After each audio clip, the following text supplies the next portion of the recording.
Welcome to the podcast Rise and Play. I am Sophie Vaux, your podcast host. I bring together leaders, entrepreneurs, fund makers, investors, and educators who are here to make a change in the industry for a brighter and healthier future of the games we will make and how we will make them. We're here to start a conversation because listening and asking the hard questions is sometimes enough to inspire change in us, to take the leap too.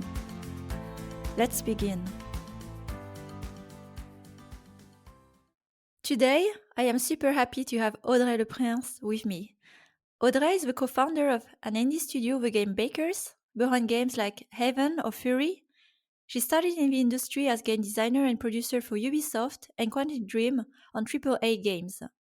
Audrey is advocating for diversity in the games industry. She co-founded WINGS in 2019, an international mini-fund only focusing on funding games by women and marginalised genders developers and founded Women in Game France.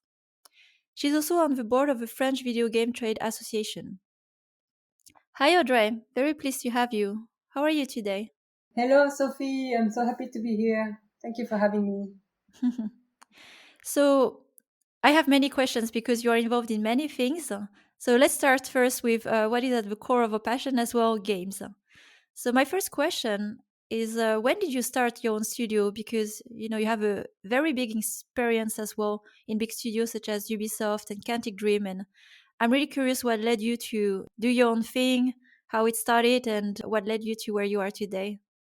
Yeah, it's true that there's not so many people who start in AAA, in big studios, and then go crazy indie on the other side. It seems like it's either you choose and you start indie and you stay indie forever, or either you stay in AAA forever.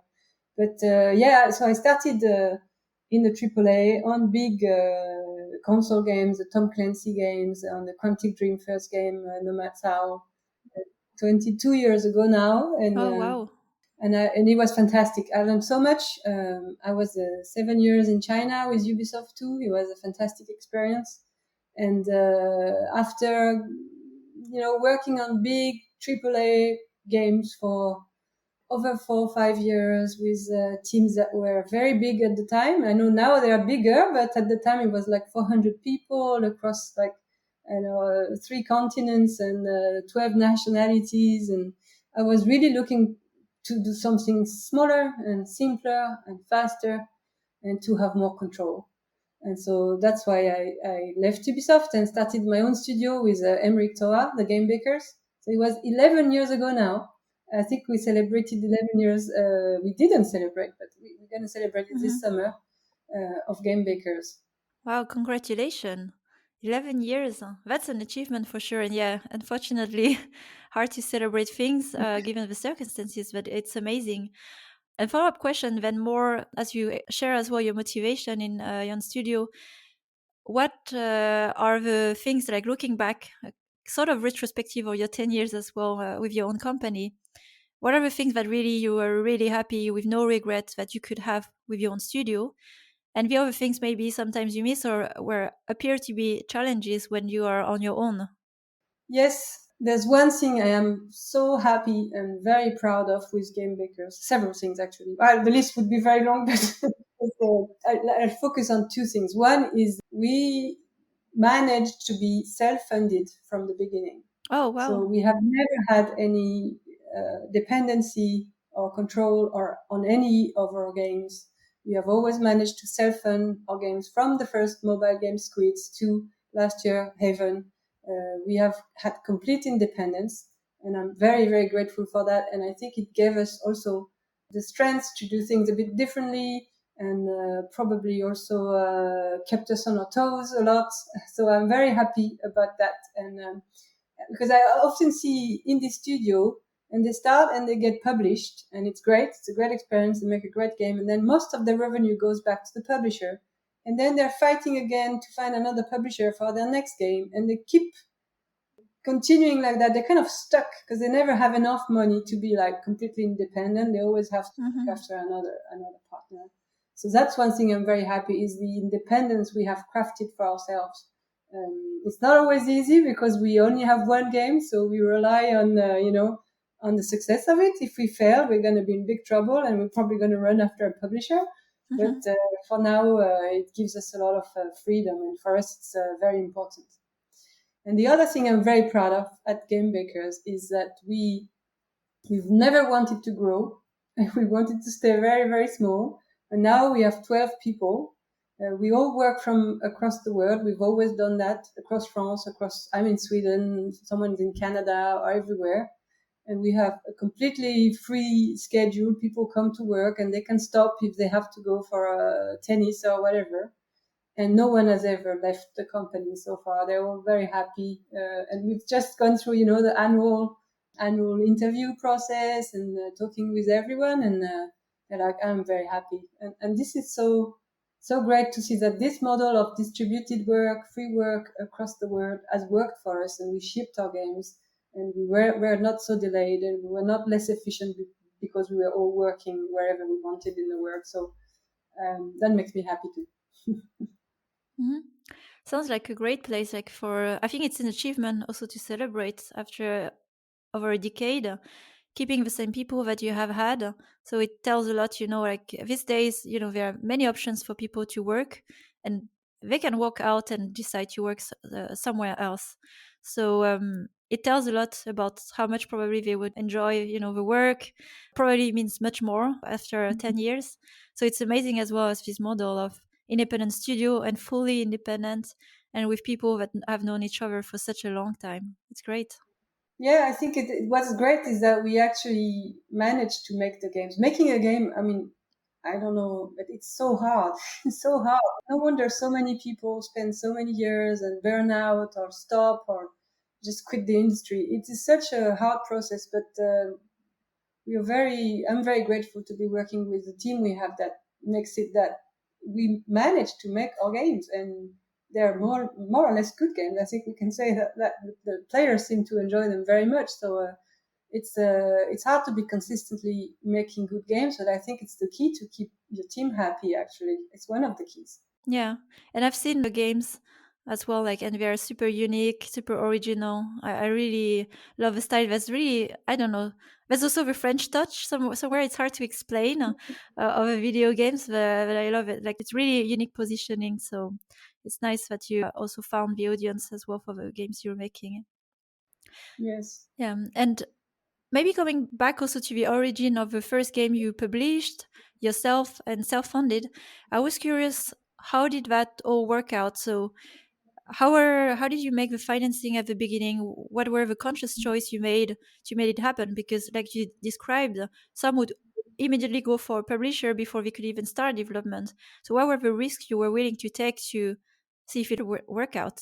Well, we were Emmerich and I. We were console and PC, mostly console players actually.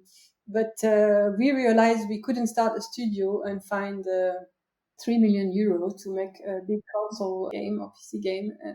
And at the time in 2010, we thought that mobile was really the way to go, because it seemed to us that we were so close to players, so connected. The App Store was such a great resource at the time. It was like so many games appearing and direct connection with your players, and you could read the comments and do all of that. Things you couldn't do on consoles. I don't know if anyone remember, but before it was such a closed world, right? So we decided to go for mobile. Also because the production budget of a very good game on mobile was something that seemed within reach. So we didn't pay ourselves for a few for a few years, Henrik and me, and then we also raised love money to make the budget of our first game, with the support also of the French CNC subventions that we get in France for the game creation. And this is how we met the budget of our first mobile game. And this is how we started. We managed to hire two more people, and then we were good to go. It's a great story of how you scale and bootstrap first the studio and then scale the team and to be independent. It's for me, I'm always impressed to see these days, especially independent studios, like really self-funded, because yeah, it's really hard. First of all, it costs money upfront, and then there's the whole marketing part, which we won't touch on today. But really, just having the game presented to the right audience is also requires a lot of money. So it's amazing for your case. Yeah, it's crazy. I think this industry really lacks a prototype funding. I mean, there are so many people who have brilliant ideas and we can't find the resources to make them happen. And it's one of my big frustrations with Wings in particular is that we only fund games who have a prototype. And I know there are so many people out there with great games that just can't find the money to make it happen, even to the prototype stage. Because not everybody has the privilege to working in their parents' garage for a year to make a prototype, right? A lot of, Yeah. especially women, and they have several lives to live in parallel. Also, maybe they have kids to take care of, or maybe so it's super discriminating actually that we don't have proper prototype funding for this industry. So then it's a perfect transition to also talk more about Wings, because you touch on it a bit as well. What was the motivation for you to start this fund? What were the problems you saw? And yeah, how did it start? When? With who? Hmm. Yeah, it's a funny story how I started Wings, because I started Women in Games France. So Women in Games is the classic grassroots organization, that advocates for equality in the game industry and more diversity in general, and is using all the grassroots techniques of networking, training, encouraging women to help each other, and providing all kinds of incubators and when we can, and free training, and also anything that's useful basically that we can manage to do with a team of volunteers. And we did that for a few years and it was great, and we did a lot of fantastic things like public speaking training, putting forward so many women in the press, working with the industry itself to change the mentality. A lot of it was great. But then I was like, this is not enough. This is not enough. We keep, spending time to get what, 5,000 euro from what, Ubisoft, Google, whoever great sponsors are. They're fantastic. But with those 5,000 euro, I'm going to be able to train 10 people. I mean, this is not scaling well. This is too much work on volunteers too. No one is paid. No one is. So too much work. And I have to find something more efficient. I have to find a direct way of more money to women. And this is how I thought about Wings. And I'm like, I'm going to go get the money and give it directly to the women to make games. Just cut everything else. Just focus on that. This is how it started, and I was trying to make it work with Women in Games in France, talking to the BPI, the French banks and stuff, and it didn't go very well. And at the same time, Peter from Landfall Studios here in Sweden was trying to do the same. And then we kept bumping into each other and like, it's not working right. And then we decided to do it together, and then boom, it started. Got the first investment from Landfall Games, and then Riot just also granted us $1 million to invest in different projects like a few weeks ago or months ago now. So it's going well now, but it was a funny story. It's just a story of scaling up and efficiency, basically. Wow. But amazing start. And I have been following Wings actually since I know it exists. And also, I've seen recently the games that you have backed and super interesting portfolio. And if you could tell us more actually about the particular positioning of Wings, because it's not, I would say, a traditional fund, and it has also certain criteria, for a certain audience and a certain stage. So if you could tell us more about it. Yeah, the Wings is very simple. It only funds games made by teams in which women or marginalized gender developers have key positions. So it doesn't have to be 100% women team or anything crazy. We just want the women or marginalized gender persons to be at some key position in the team. So we have team with only one woman, and that's good. We have team with 3 people, and the woman is maybe the co-owner of the studio plus the art director or whatever. That's good also. But they need to have a key position to really influence the game and also to benefit from the profit of the game and the success of the game. That's our key requirement. And the other thing that makes us unique, I think we are the only funding body that I know, at least in the game industry, but maybe outside, that is only women who decides, only women and marginal gender person on our board. They are the ones who review the game with no pre-screening. They review all the games submitted as long as they comply with our diversity requirement. And then they're all from around the world. There's 8 of them right now. They are from America, Australia, Spain, Finland, anyway, and they have all shipped successful games, indie games, PC console games, and they are still also working in industry. So they are also very connected, very aware with what's happening. So all of the women and persons of marginal gender who are out there, you can know that if you send us your game, it will be reviewed by people who have a lot in common with you. Yeah, that's great. And more on the background of what made Wings Wings. What were the problems you saw in the whole funding ecosystem to make Wings this way? Because you are touching on several points, like how do you review, how do you screen, how do you position yourself? Yeah.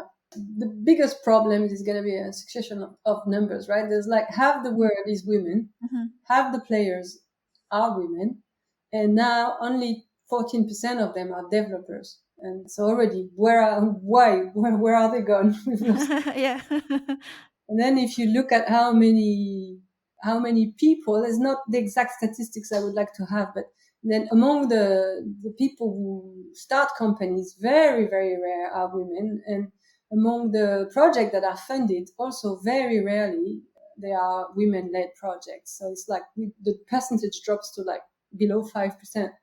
So if you think that 99 or 95% of the money goes to the same profile of white men from privileged background most of the time, because also video game education is something that we can talk about. So you see how the whole system is skewed in the wrong direction. It's never going to work. So we have to rebalance the funding, starting to empower the people who are going to make the games. And this is why we started Wings, and this is why it's only women run. Sorry about that. Yeah, that's one of the first way to address the imbalance there. Mm-hmm. Yeah, for the studio you onboarded, did you get more insights as well? What were the challenges they met? Were probably you mentioned like some of them trying to get funding, like, but what's behind the statistics? What is the reality of indies, the marginalized groups, or even women founders trying to go for fund? What's been their experience? Maybe yourself as well when you made your own studio. Yeah, well, we've heard a few stories, and one of the most emblematic stories that we all know, I guess, is the Tanya short from Kid Fox game, who was working on Mm-hmm. Boyfriend Dungeon.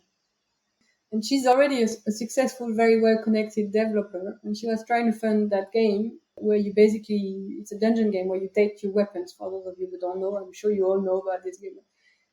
If you don't, check it out.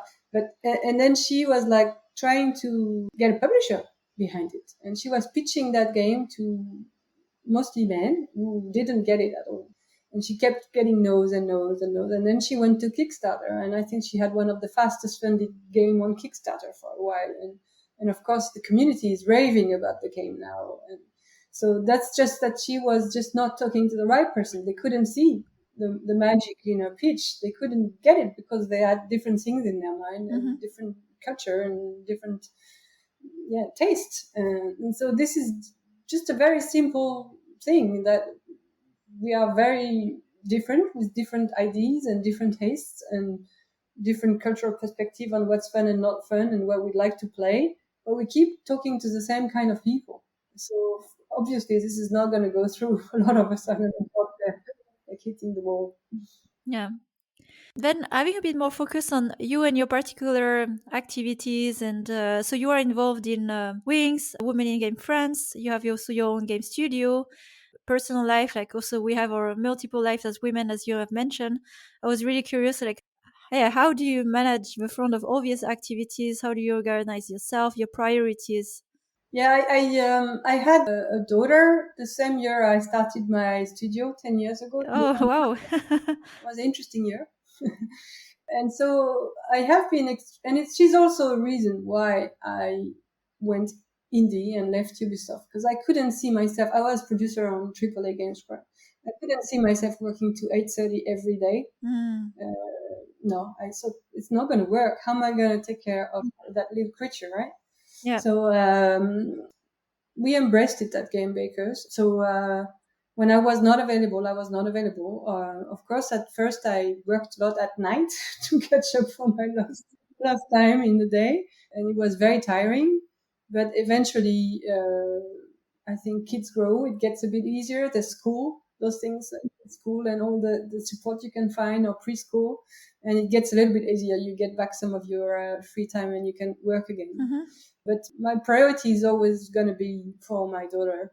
I'm always available for her important meetings rather than mine, which is also sometimes quite difficult to accept that you're going to miss out on Mm-hmm. those big meetings that you think are important and that you think you're not going to participate in. So it's tough, but I think it's one of the strengths of being independent and of owning your own future Mm-hmm. and not having to always please others to, to get a promotion or to get your ideas through. And I'm very privileged in that sense to be at the same time a mother and an independent, because I think it's very hard for a lot of Mm-hmm. the women out there in the game industry who are in a different kind of setup. And so my routine has always been to work a lot. So I love to work. I'm probably a worker. I was like, can I say anything healthy there? Can I say anything clever? No, I am a worker. What do you say? Alcoholic. No. Workaholic. Anyway, I love to make things happen. That's my Mm-hmm. thing. I love to start projects, see them through. That's the thing. So that's what makes me happy. So I know it. So I would never be inactive. Inactive is not a status for me, except when I sleep. I just managed to, yes, to make it happen by trying to keep a very, healthy lifestyle, still sleeping, still eating some good food, still going outside and doing some exercise, and still spending time with the people I love. Mm-hmm. But I don't have a magical recipe, unfortunately. It's a very personal road to find how you are the happiest in your work-life balance and organization of your daily routine. Yeah. But I would say, although it's not like here about practical tools, but you mentioned actually important things that helped you organize your life and your priorities. And it sounds to me like your priorities of life are clear. So you have clarity. You mentioned also about your daughter, very at the core, of your priorities, and also the work that you like to work. And I encourage just more women to not feel the shame of saying I work is important in my life, and it has to be part of my life, and it makes me happy. So acknowledging and understanding what gives you energy and continuing. I think this is one of the great tools of managing your life. Where should I put my time, in that gives me energy? And you're talking about a tip, but I actually do something that I've found very useful. And it sounds a little bit silly, but I do it every year. Every year I stop and I look at my past year and I write down the thing that made me the happiest that I remember from that year. And the thing that I found that made me, the most fulfilled, the most energized, the happiest. And then I write the thing that I really dislike, the moments, the interactions, thing that happened that really, really disliked. And I try not to do any more the things I dislike. I actually don't do it. Like I remember once I had a friendship that was not going well. I thought the person was actually making me miserable, even though she was my friend. And it's hard to realize that because you're like, she's my friend, Yeah.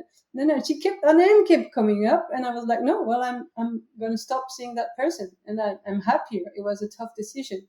I also know when I was young, I found out I hated to do anything that was related to asking money to people, like calling for invoice payment or fundraising. Uh-huh. Yes. I hate that. And I'm like, I would never do it again. And then I choose my job according to the things I really don't like and the things that make me happy, the ones that give me the energy.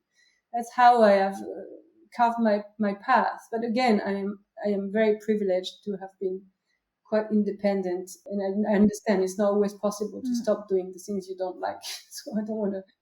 Yeah, yeah, yeah, totally. But it's a great tool, by the way, this yearly retrospective. I have a similar, what you're talking is very familiar for me as well. And it helps to gain clarity to just iterate, trim down a bit the things that drain your energy because, well, we have a limited day, limited time. So let's make it count, like how we live life. Yeah, exactly. Yeah. And about also One important part you mentioned, like that's the reason also why you wanted to go indie as well, like you were having a daughter. I think it's a good reminder as well, also for the listeners. I'm sad to hear that it's a choice we have to make sometimes. I ask myself often this question is when I take some time off, what will happen? What are the opportunities I will miss? Can I arrange my day? And the reality is like the more, at least for a woman, you grow up in a leadership or position of power where you can craft and decide that a bit more with independence, then you can maybe find a workaround. But the reality is that you have to adapt and bend to the rules that exist in the system. And it's not supported as much in all the environments in the gaming industry. If you've seen about it or if you know as well. Yeah, I totally agree with you, and this is why it's. I would encourage all the women who have carved their way into a position of power where they have the confidence and the comfort to arrange their lives for themselves, to always make a rule to give the same freedom they have to the people in their team. Hmm. So at Game Bakers, we've done that. It's a very simple thing because we're only 10 now, 12, but every advantage I had, everybody had. So if you had to go for your dog, for your house, for your daughter, for whatever, I don't mind. You go, you do it. All I care is that at the end of the day, at the end of the week, at the end of the month, you are happy, your job is done, and everybody's happy with what you've delivered. So it is possible to actually let your teams go free Yes. and let them arrange their daily lives. And yeah, they have, but I think people have seen it more with the virus situation. Yeah. It's actually sometimes very hard, but also possible to let people manage their everyday and still be happy and find the right balance. But anyway, I would encourage all the women in the situation of power to give all the freedom they have cut from themselves to the teams that they work with and see the change in the organization. I think that's the way to do it. Yeah. And you mentioned one really of my motivation as I get in a position also more of power and leadership to really design the environment more inclusively, that we all have a life and we don't have to be mothers as well to, have a certain obligation of personal life, but just to be more mindful that it's not because you will be sitting here, at the desk more, that you will, especially for creative work, that you will do better. The opposite, actually. And I'm also grateful that there were all this traveling, this constant traveling. You have to be in that meeting. You have to be there. You have to. Well, I am grateful that the virus actually accelerated things, and now I can say no. I'm going to the meeting from here, and we're going to do it in conference, and it's going to be Hmm. fine. I'm a bit worried that it's going to stop. I already see it stopping. I mean, real life events are taking place again in France now. In the Hmm. Path Yeah. West has been announced in also in real life. I mean, in presence. So I hope that we're going to still to manage to be able to say no. I'm going to do this from a distance and still be listened to. That would help everybody's time and also the planet. I think. Yeah. And you mentioned as well part of your priorities of life. I was curious how, so these personal values of yours, like the things you believe and advocate in, how do they reflect in also the studio culture? Do you have also, have you verbalized as well explicitly what's important in your studio? So I was curious about the values in your studio. So we are not big verbalizing values and having everything in written. It's more of a natural process of what we feel is right and it's happening. But yes, we have done it a lot for game bakers in many ways. As I was Hmm. just giving you the example, the freedom that we have, we want the team to have it. They can work from anywhere in the world. Like our art director 2 years ago said, I'm going to go on a world trip to Australia, New Zealand, and I think he stopped somewhere else on the way back. Quebec, maybe, Canada? Yeah. And for 9 months or something like that, 6 months. And we were like, yes, no problem. And he went and he took his computer and he was working with us still. And of course, sometimes it was hard when he was in Australia because we didn't have so much time together. But then he was extremely happy and he worked well and he came back and he's done what he wanted to do. So, yes, that's a great example of the freedom we give to everyone at the studio. And also we are American and myself. I think we are both of us. We really we have a very acute consciousness of how time is limited and how we are not there to make anyone anything miserable. We just want people to feel uplifted and happy. And for myself at least, every interaction I have, I wish people are gonna come out of it uplifted and happier or more confident. And I'm not there. I really dislike draining the energy out of people, or even, I mean, criticizing what they are doing. I would always try to focus on the thing the great and not the rest. And I know, I mean, I've been to business schools, I've been to management and leadership schools, and I've heard so much about constructive feedback, la la la la la. But in the end, I think it doesn't work. When someone tells you, you've done that, great, great, great, but that, you just remember the bad stuff. So I just cut it out. I cut it out. I just focus on the good stuff. And I don't really see any big difference. Because anyway, the people know what they don't do well. They see it in the everyday life. They can see that, oh, this wasn't done well, and something is going to show it to them. And they're going to fix it by themselves. And if they don't, they will probably not stay at Game Bakers. So again, we are very happy, but to have people who have the same mentality around us and feel like that. Yeah. And as a result, people are here for the long term. You know, it's a journey together. It's not like that transactional, like, oh, I'm here for this project. There's a very strong support in their personal life, like the example you gave about like this freedom, like, can I still work and do the things that are really important for me personally? And the second is, why am I here in this place? And I think I will take away from this is like the feel good, like this time we have on the planet. And I consciously want to this time to be good and with these people. And that's, you know, quite a strong also value or philosophy in a way of being in a group. It is, and I would still add that we also ship the games, and they're good games, Yes. and they all Yes. have something very meaningful about them. Haven is a game about love. Furi is a game about freedom and love. I mean, yeah, I mean, I think they are proud of the games that they make, which is also something very important, I think, to be proud of whatever you are doing. And if you are not proud of what you're doing, you should probably not do it. Yeah. And more also personally for me, I was curious if there's any background of what really was driving you to foster for that culture, you know, like feel good, like, and over maybe the corporate things you have seen, if there was a particular event that was a turning point for you, so like this is a company and culture I want to build as a response or, you know, as a conclusion of something that has happened. Well, it's really crazy, but I think my biggest problem was the French culture. The French culture is extremely Mm-hmm. critical. It is a culture that is designed for excellence and is critical by nature. The French think that they're giving you a service when they're criticizing you, which is in some ways, I mean, there's lots of great things that because they have great critical thinking, and there's lots of great traits that come out of that mentality. But the side effect is you are constantly put down. Yes, everybody's criticizing you all the time. Yeah. Yeah. And it's like, oh my God. And then I was lucky to work very early abroad in China. And now I'm in Sweden. And my partner in life is British. And I worked with so many different nationalities. And I was like, oh, why am I so happy when I work with Canadian people? Why am I so happy but a bit suspicious when I work with American people? And it's like, there was very other ways to be in the social space and in the workspace. And this is where I realized I didn't have to be anymore the way I've been educated to be in France. And I could slightly change the way I am and the way I talk to Mm-hmm. people, I interact with them, to generate a different kind of emotion and different kind of feelings. And that, for me, that was really meeting and working with different cultures. That was a big eye opener.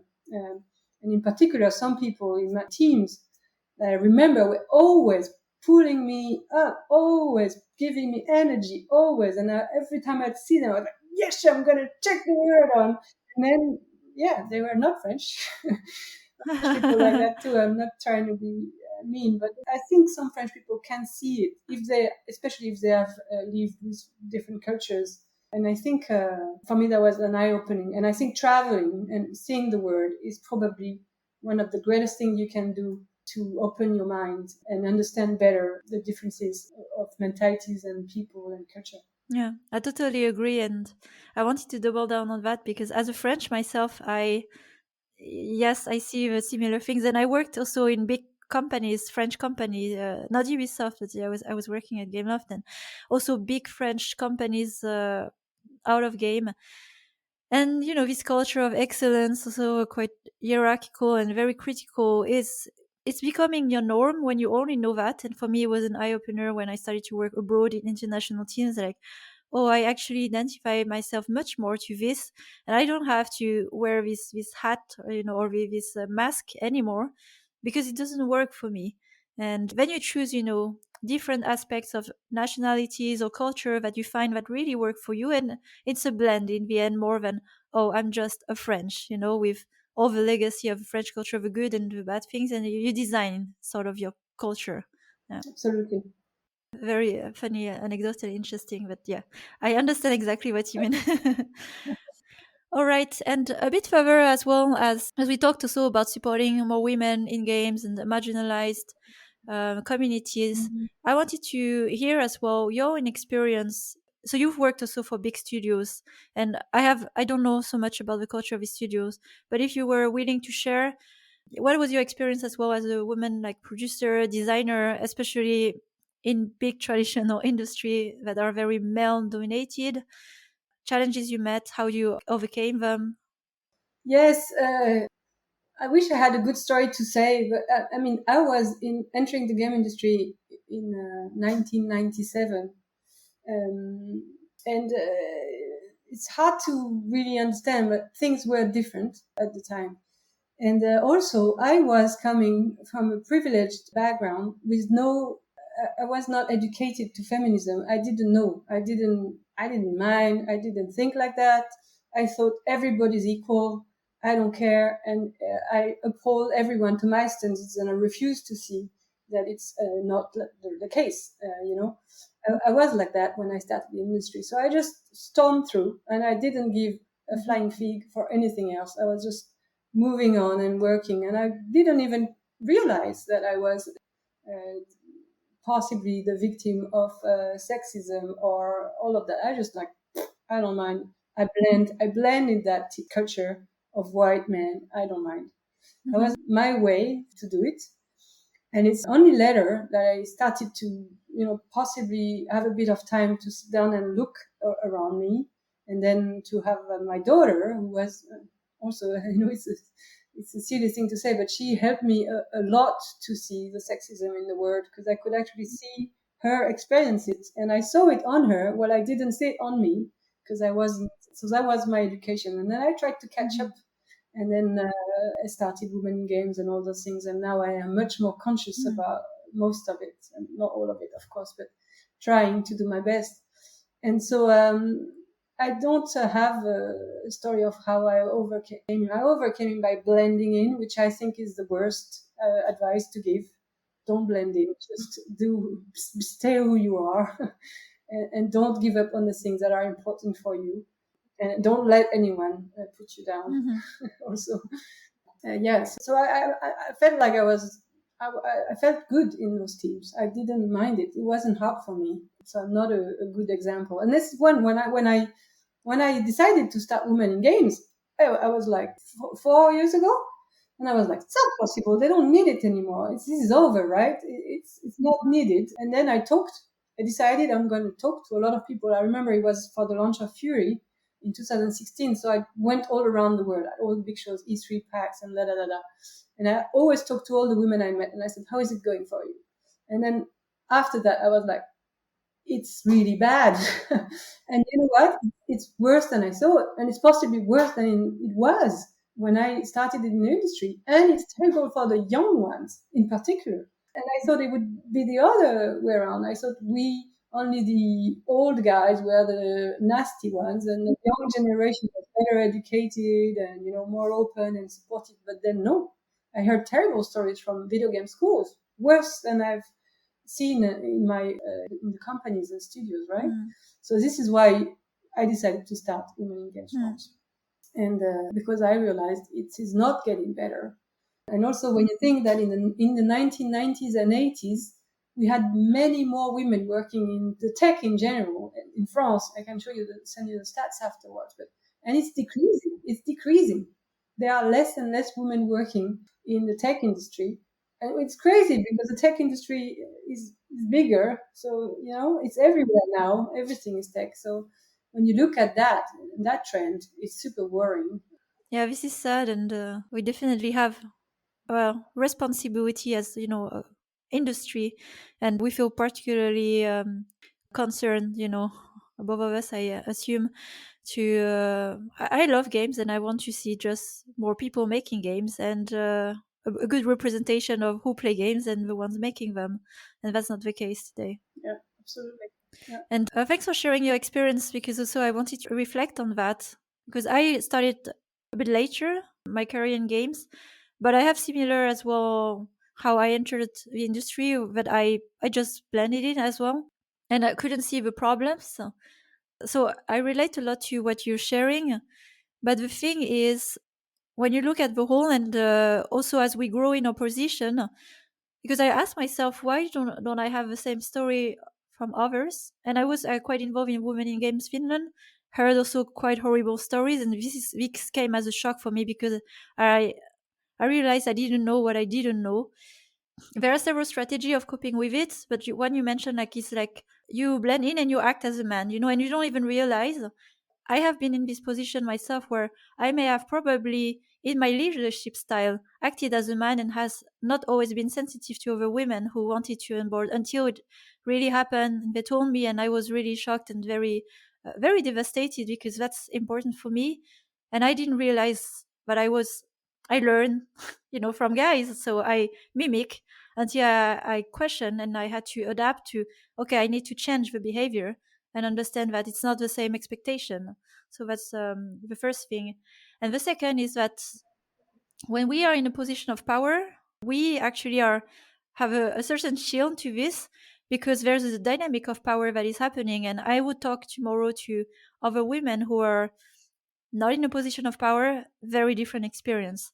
And it could be the same guy that we know, and has a very different attitude towards a person like me in this position, because I have some power to, I don't know, fire, for example, or report, and for the other woman, not the same situation. And that was very revealing as well to me. So it's a very quite big, complex topic, and all we know, we can look at the statistics and know that there's much more to know and see. And I hope as well for the audience to have also more awareness about it. Absolutely. Yeah, and I encourage everyone to really question their bias, because I know a lot of great people who genuinely think that they are just, that they don't discriminate. They think that they're like, oh, I've been educated like that. I don't discriminate. I have sisters, but you still do. We all discriminate. We all do it. Maybe you just don't discriminate for women. Maybe you do it with people of color, or maybe you do it with people who have different body shape than yours.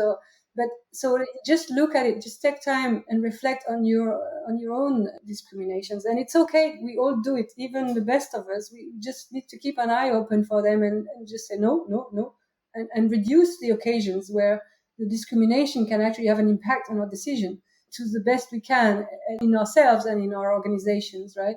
So don't just, because it's impossible to see what, as you said very justly, Sophie, what you don't know and what you're not aware of, but just try to open up and look at yourself from outside, and try to find those moments where you're actually acting in a way that is not completely just. Mhm. All right. I'm sure we would talk so much more, probably offline, about these topics when we can, after vaccination and everything. But yeah, so much more to do here. And Yeah. what we're doing already helps a lot, and will help even more in the future. So thanks a lot for sharing all these thoughts and your personal experience. To wrap up the talk today as well, I always have the same questions for all my guests towards a bright future. So I have 3 questions I'd like to ask you. And my first one is, what are the next big steps for Wings, and how can we help? So at Wings, we're in a situation that's crazy, that we have money, but we don't have the games. Oh, We have money to fund games. We just don't have the games. So tell everyone you know that if they're making a game and they have a rather diverse team, they can talk to us.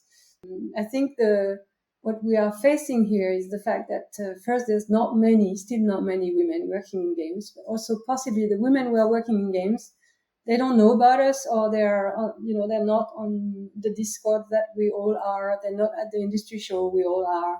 So we need to reach wider and bigger and let them know that there are ways to fund their games. That's the first thing. Then the next things for Wings might be, we're thinking about starting also a mobile fund for mobile games, but that's very early. So we're working on it right now. That sounds very exciting. And I'll make sure to relay for sure all the information about Wings on this podcast and through Rise and Play, because I think it's a great opportunity, and it's just about, matching with the audience because they are there, I'm pretty sure, somewhere, the studios, and to know more about what you're doing with the fund. And my second question is, who inspired you in your journey, whether it was in gaming or personally, to do all the things you have been doing so far? Yeah, I mean, I wasn't big on role models, and all the role models I had were men. So I don't want to talk about them. No, but I mean, I think sometimes you also have a lot of you have it, I'm sure, this internal will to grow, that you feel like if you stop learning, you're kind of dying already a little bit. And that's something to nurture, I think, because it helps you to always challenge yourself, learn new things, talk to new people, and then do the things you have in your mind. Just like you did, Sophie. You said at the beginning when we were talking, Yeah. I've done it. I've done this show and all the masterclasses you are putting together. You went from thinking about it to doing it, and that's a world of difference. I hope more of us could actually do that little jump. It's not so hard, actually, right? Yeah. It's a good advice by itself. It's like I think we are blocked a lot by our mental questions. And I think that's one as well for the audience. Like, what can go wrong? What would others think of me? Maybe I cannot do this. Maybe I don't want it. And one thing I can say is sometimes it's freeing to not have to overthink and just do it, and a lot of things unlock and great things. So it's a practice. Absolutely. And last question, if you had one thing that you wish you could change right now in the industry, what would it be? Yeah, I think I would just, all those barriers to entry in the industry, be it the cost of education. Like in France, to do a video game school is crazy expensive. You have to take a loan now. It's just insane. There's only one public training or two. It's Oh, crazy. wow. So all those barriers, be they financial barriers or sexism, the attitude towards people of color, and all of that. If all those barriers could just get suspended and stop and just level them all, and then see who all those fantastic people who are going to join us and make games and create chaos and probably make us move forward, all of us, in big steps. I mean, every time we have opened the barriers to entry to video games, we have seen fantastic results. First there was Steam, then there was the app stores, and then there's all the tools like Unity and Unreal and all. And every time we open, we see new creators, new ideas, new fantastic games. I mean, Minecraft, all of those. They're just coming when we lower the barriers to entry. So let's do it again. Yeah, totally agree. All right, then this is it for today, Audrey. It was great to have you, and I'm looking forward to next time we can meet as well. This time offline and have a coffee, somewhere in Europe. That would be great. Thank you so much, Sophie. Bye. Thank you. Bye-bye. Thanks for listening to this new episode of Rise and Play podcast. If you enjoyed the content and want to support what we're doing, rate and review the podcast, spread the word about it. If you'd like to contribute to the change too, reach out to me on LinkedIn for a collaboration. You'll find all the rest of the content on riseandplay.io, including my free masterclass on conscious leadership. Until the next time.